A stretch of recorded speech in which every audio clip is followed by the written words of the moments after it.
Do you think your friends won't change when you get money? They will. All of them. Even the good ones, especially the good ones. And you're right about one thing. They really are good people. That's exactly why you'll never see it coming. It's not that they betray you or turn into villains. It's quieter than that. Money changes what you're worth to each other so slowly that by the time you feel it, you can't even tell anymore. Did they change or did you? And it never really stops. Once you have money, you stop being sure. About the new friends first. Then, eventually, about the oldest ones too. So we're going level by level, from counting coins to buying the building, and exactly how the people around you shift at each one. Because money was never just a number. It was a test, and you were giving it the whole time without ever telling them. Level 1. You're broke. Not tight this month broke, actually broke. There's $80 in your account, 4 days until payday, and you already know 2 of those dollars are about to disappear on a fee you can't argue with. And these are about to be some of the best years of your life with these people. You just can't see it yet. Because at this level, nobody around you has money either. You're all in the same hole. So money just isn't the thing. Friday night is somebody's apartment, a $12 pizza split 4 ways, 1 cheap bottle going around, and you're laughing until 2 in the morning over nothing. Nobody's keeping score. Your card gets declined at the gas station, and your friend covers the $6 and waves you off before you can even get embarrassed. And a few weeks later, you do the same for him, and neither of you ever brings it up again. That's what being broke with your friends actually is. It's as real as these friendships will ever get. And the reason is simple, even if it's hard to hear. You have nothing to offer these people. No connections, no money, no status, nothing they could possibly want from you. And they're here anyway at 2 in the morning, covering your $6. You're going to spend the next 10 years trying to climb out of this, working, saving, grinding toward the levels that come after this one. And nobody tells you the one thing you'd actually want to know right now. This, broke, in this apartment with these people, is the safest you'll ever feel with anyone. Because nobody in this room is calculating anything. If someone stopped you tonight and told you that money, the thing you want more than almost anything, could quietly reach in and change all of this. That one day you'd look at these exact faces and not be sure anymore. You'd laugh in their face. You can't even imagine it. It doesn't compute, remember that, because this is level 1, and it's the last one where the question that's about to follow you for the rest of your life hasn't even been asked yet. Level 2. You're not broke anymore, you're paycheck to paycheck, which feels like progress, and in some ways it is. You've got a job, $2,300 a month, rent's $850. Add the car, the phone, food, the stuff that just leaves your account without asking. And by the time the month clears, you've got maybe $200 of actual freedom. Not survival money. The part that's actually yours. And something shifts at this level, so small you'll spend years telling yourself you imagined it. The hangouts start costing money. It used to be somebody's apartment and a $12 pizza. Now it's a restaurant where dinner runs $65 a head plus a $25 ride home. And that single normal night out is almost half of everything you had left for the month. Then there's the stuff you can't even pretend to consider. The weekend trip that runs $600. The bachelor party in another city. The free stuff that held you all together quietly turned into paid stuff you have to rearrange your whole month around.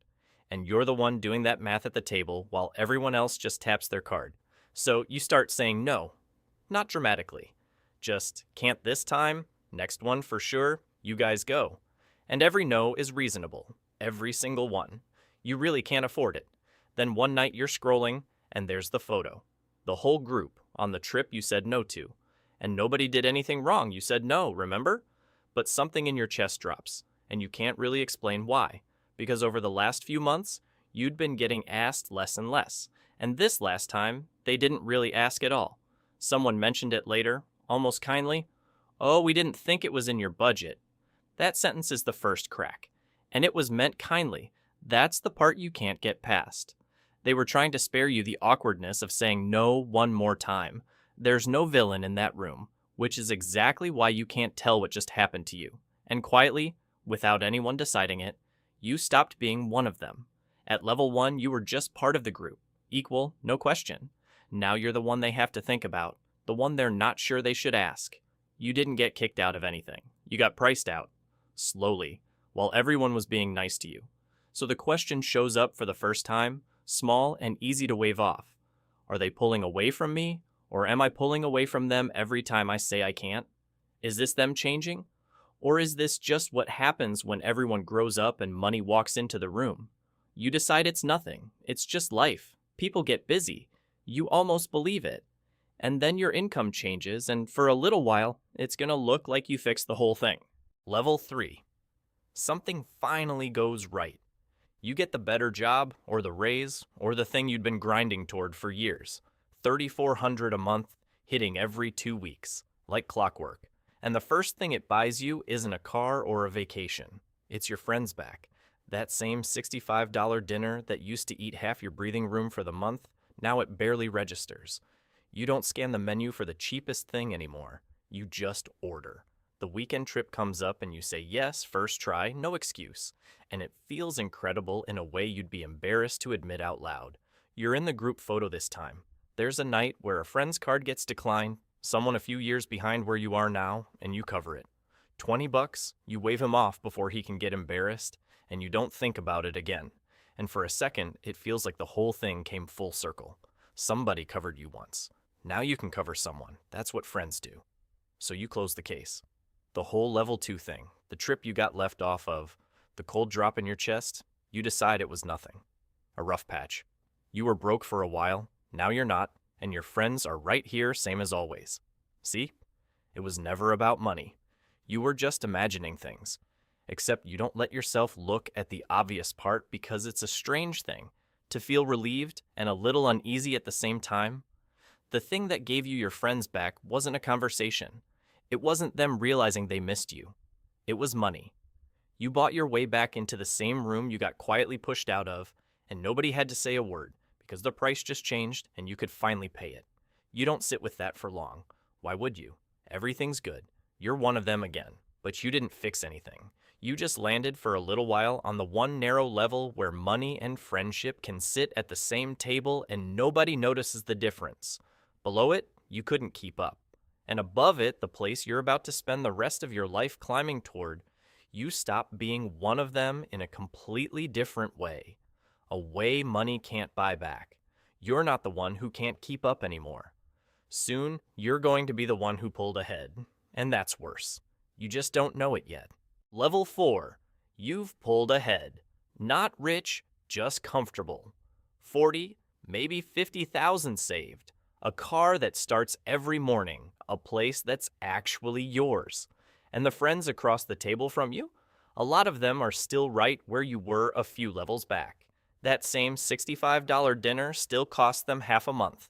And it cost you nothing. You both ordered the same thing. Nobody says it out loud, but everyone can feel the gap now. By any normal measure, you made it. This is supposed to be the part that feels like the reward, and for a while it does. Until you notice the air at the table is a little different now. You mention something good, a trip you took, a thing you finally bought, a number at work that went up. Nothing show-offy, just your life. And there's a half-second pause, then somebody smiles and says it. Must be nice. 2 words, said like a joke. Everybody laughs, the conversation moves on. But you felt it. The little wall that wasn't there before. So you learn to do something you never had to do with these people. You start editing yourself. You stop sharing the good stuff, because now it sounds like bragging. And the bad stuff, you can't share that either. You try to vent about something real, a rough week, a relationship falling apart, and someone says, "Man, at least you've got money." And just like that, your problem doesn't count. You're not allowed to struggle anymore. Your pain reads as ungrateful. So you go quiet. You bring less and less of your actual life to the people who used to know all of it. The friendship doesn't end. It just gets thinner. You're still there. They're still there. But there's a version of you that doesn't come to dinner anymore. And the question is back, except it's not small now, and you can't wave it off like you did at level 2. Something's different between you and them. You can feel it, but you can't really tell which way it's running. Did they get colder because you have money, or did you get distant first, bracing for it, and they're just reacting to you? Are they treating you like an outsider, or are you acting like one because some part of you decided you became one the day your account crossed a number theirs didn't? You don't have an answer, you just have the feeling. And the feeling is that at level 2, you got left out for having too little. Now you're getting left out for having too much. There was exactly one level where you fit, and you already walked past it. Because that's what the climb actually does.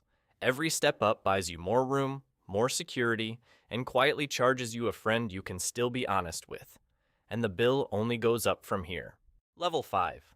6 figures now, 150, 200,000.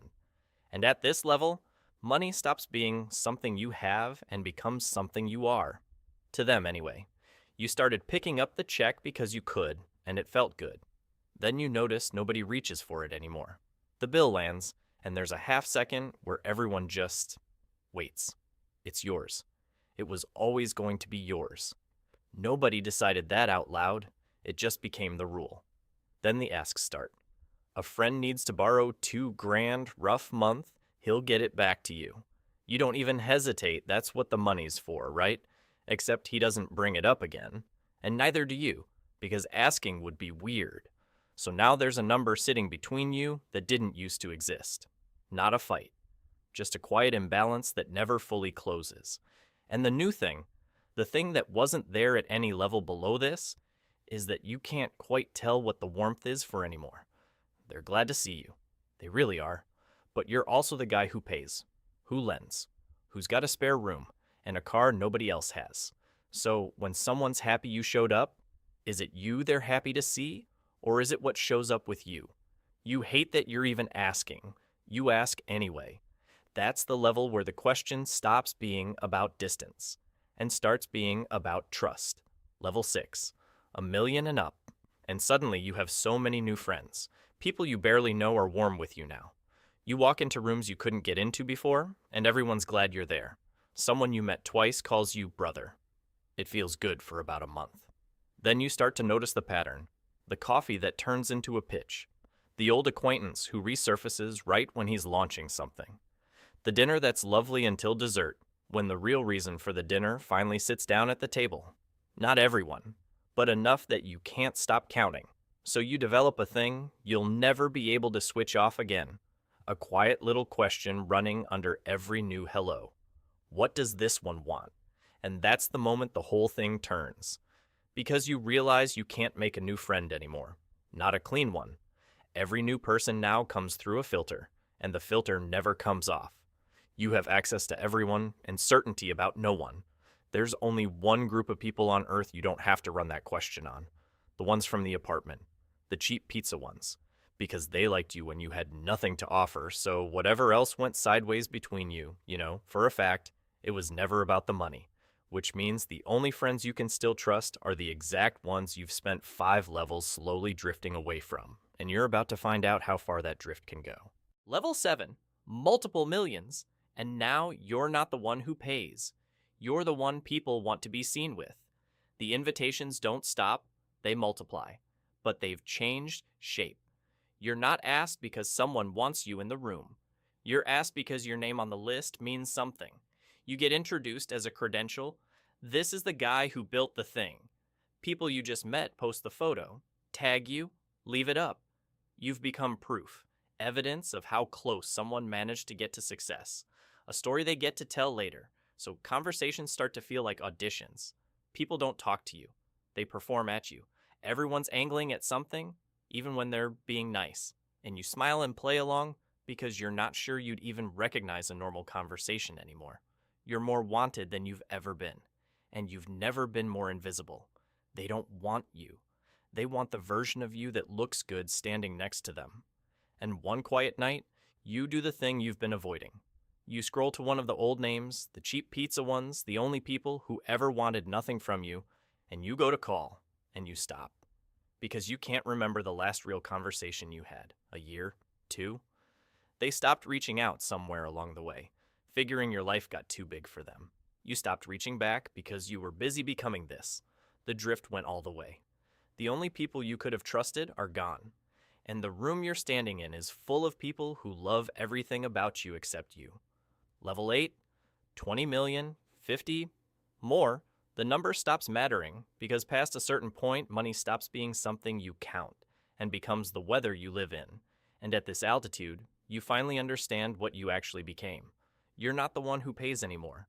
You're not even the trophy. You're a position, something people organize themselves around.